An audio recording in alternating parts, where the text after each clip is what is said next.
అందరికీ నమస్కారం.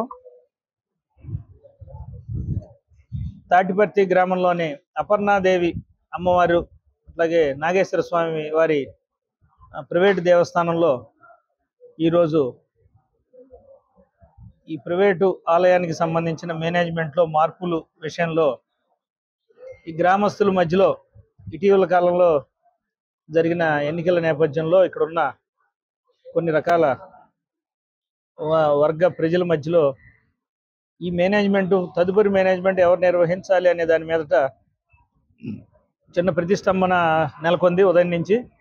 దాని మూలాన కొంతమంది గ్రామస్తులు భక్తులు దీనికి ఉన్న డివోటీసు వీళ్ళందరూ కూడా ఇక్కడ గ్యాదర్ అయ్యి ఈ మేనేజ్మెంట్ ఏకపక్షంగా ఎవరి దొరికైనా వెళ్ళిపోతే ఏదన్నా ఇక్కడ రోజు జరిగే కార్యక్రమాలు జరగవేమో అని ఒక అపోహతో కొంతమంది ఇక్కడ జనం గుమిగూడి ఇక్కడ ఒక రకమైన ఉద్రిక్త వాతావరణం ఏర్పడటంతో పోలీసు వెంటనే రంగప్రవేశం చేసి సో పెద్దలందరితో మాట్లాడడం జరిగింది.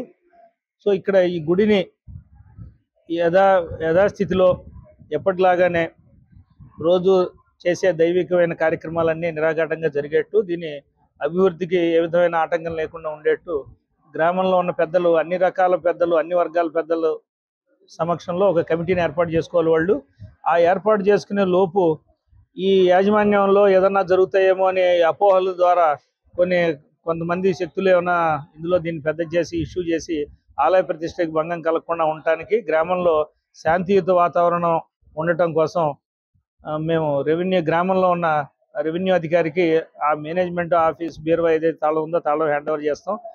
వీలైనంత త్వరలో ఈ గ్రామస్తులందరూ కలిసి కూర్చుని ఆ మేనేజ్మెంట్ని ప్రైవేట్ మేనేజ్మెంట్ కొనసాగించడమా లేదంటే దీన్ని వేరే రకంగా ఏదో ఇండస్ట్రియల్ డిపార్ట్మెంట్కి హ్యాండ్ ఓవర్ చేయటమా ఏంటనేది వాళ్ళు తెలుసుకుంటారు. ఈ విషయాన్ని మేము కలెక్టర్ గారికి సమాచారాన్ని అంతా కూడా అందిస్తాం. తాళాలు వస్తున్నాయి. తాళాలు ఉన్న వ్యక్తి కూడా ఇక్కడే ఉన్నారు. ప్లస్ అది విఆర్ఓ గారికి కబురు పెట్టాం, మన తహసీల్దార్ గారికి కూడా కబురు పెట్టాం. వారు వస్తే వాళ్ళకి హ్యాండ్ ఓవర్ చేసేస్తే గవర్నమెంట్ కస్టడీలో ఉన్నట్టు ఉంటుంది. తర్వాత తదుపరి కార్యక్రమాలు జరుగుతాయి. ఆ గ్రామస్తులందరికీ మీ ద్వారా చుట్టుపక్కల ప్రజలందరికీ ఇక్కడ ఉన్న డివోటీస్కి నేను అందరినీ కోరేది ఏంటంటే, మేనేజ్మెంట్ వ్యవహారం మాత్రం విఆర్ఓ దగ్గర తాళం ఉంది కాబట్టి ప్రస్తుతం జరిగే నిత్య ధూపదీప నైవేద్య కార్యక్రమాలకు కానీ భక్తులకు కానీ ఎటువంటి ఆటంకం కలిగించకుండా గ్రామస్తులందరూ సంయమనం పాటించి ఆలయ ప్రతిష్టకి భంగం కలిగించకుండా ఉండండి అని మీ ద్వారా కోరుకుంటున్నాను.